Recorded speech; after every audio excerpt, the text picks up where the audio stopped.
नमस्कार, मी पंजाब डक महाराष्ट्रातल्या शेतकऱ्याला अंदाज देणार आहे. कारण राज्यातल्या सर्व शेतकऱ्याला सांगू इच्छितो की राज्यामध्ये 7 जून पासून ते 14 जूनच्या दरम्यान दररोज पाऊस काय होणार आहे, मान्सून काय होणार, बऱ्याच भागामध्ये दाखल होणार आहे. म्हणजे एकदम 7 जूनला सगळ्या भागात होणार नाही, दररोज वेगवेगळ्या भागात दाखल होईल आणि त्याच्यानंतर ज्यांच्या शेतामध्ये ईदभर ओल जाईल त्यांच्या पेरण्यामध्ये लागतील. म्हणून हे अंदाज सर्व शेतकऱ्यांना लक्षात द्यायचा. राज्यातल्या सर्व शेतकऱ्याला सांगू इच्छितो की आता जे केरळमध्ये मान्सून जे दाखल झालं आहे ते पुढे सरकलं आहे.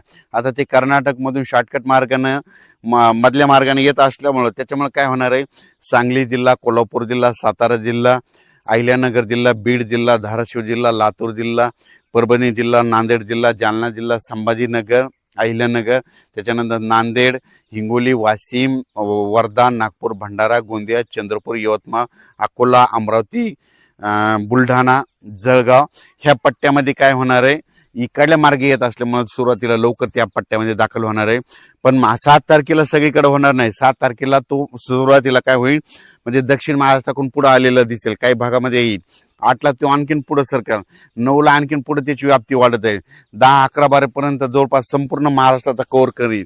आणि त्याच्यानंतर शेवटी काय होईल, फक्त नंदुरबार जिल्हा आणि धुळे जिल्ह्याच्या तिकडल्या पारोळा त्या तालुक्यामध्ये उशिराच्या म्हणजे काय होईल 11, 12, 13च्या दरम्यान तिकडे मान्सून दाखल होईल. पण त्या अगोदर काय होईल, महाराष्ट्रामध्ये 7 जून पासून 7, 8, 9, 10, 11, 12 पर्यंत दररोज ते मान्सून थोडा पुढे सरकत ते संपूर्ण भाग कव्हर करेल आणि शेतकऱ्याला मात्र जीवदान ठरणार आहे. म्हणून हे अंदाज सर्व शेतकऱ्यांनी लक्षात द्यायचा. राज्यात बऱ्याच शेतकऱ्यांचे मला फोन आले की प्रसार माध्यमातून अशा बातम्या येत आहेत की यावर्षी दुष्काळ पडणार आहे. तर सर्वप्रथम मी सर्व शेतकऱ्याला सांगितलं होतो, दुष्काळ वगैरे काही पडणार नाही. पाऊस सरासरी इतका पडणार आहे, चांगला पडणार आहे, पिकं चांगले येणार आहे. आणखीन याच्यापेक्षा काय पाहिजे. तर तुम्हाला सांगितलं होतं 2026ला पेरणी 3 टप्प्यात होणार आहे. अगोदर पहिल्यापासून म्हणतो, आता जे टप्पा होईल 7 ते 15 मध्ये काही जणांच्या लागवडी होतील आणि पेरणी होतील. त्याच्यानंतर 20 ते 30 जून मध्ये पाऊस येणार आहे, त्याच्यामध्ये काही जणांच्या लागवडी होतील, पेरण्या होतील.